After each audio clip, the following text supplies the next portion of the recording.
So here's a look at my desk office chair after now over 2 years of use. I have had this bad boy for over 2 years, multiple apartments, and it's still holding up quite strong. I have not had to do any adjustments from the day that I've actually bought this chair 2 years ago after setting it up follow along.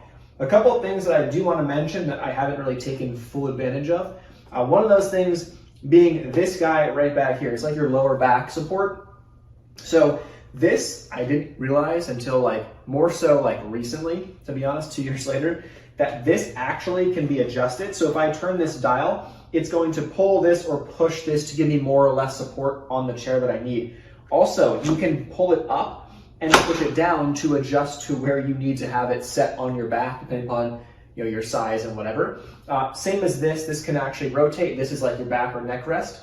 This guy rotates, so you can rotate this thing up and down as you need, and then also it does adjust as well. You can push it up higher, or push it lower, whatever kind of fits. And as you kind of sit in the chair here, I'll show you what I mean.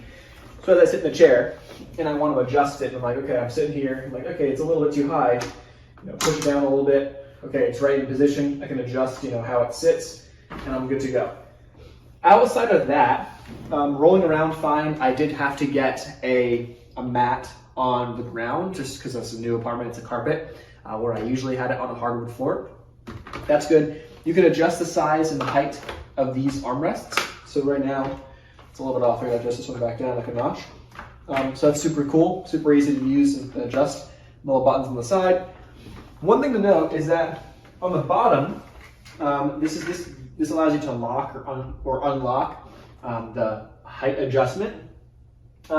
It does get, or it's now been 2 years, there's a little bit of residue down there. It's kind of greasy down there where you can adjust the height of the chair. So that is kind of a pain, or I guess not a big deal. It's not like it's dripping anywhere. If I was to go down and touch it, it is a bit greasy, so I have to kind of wash it off or get a paper towel and rinse it up. But outside of that, 2.5 years later, she's still going strong. So it's been a pretty good investment, I'd say, in terms of not having to buy another chair since. Support-wise, everything seems to be doing pretty good. And if I'm noticing back issues or anything, which I really haven't, the problem or the answer might be this guy right here to use and adjust. So, no complaints after 2 years of use, and for the money, I think it was worth it.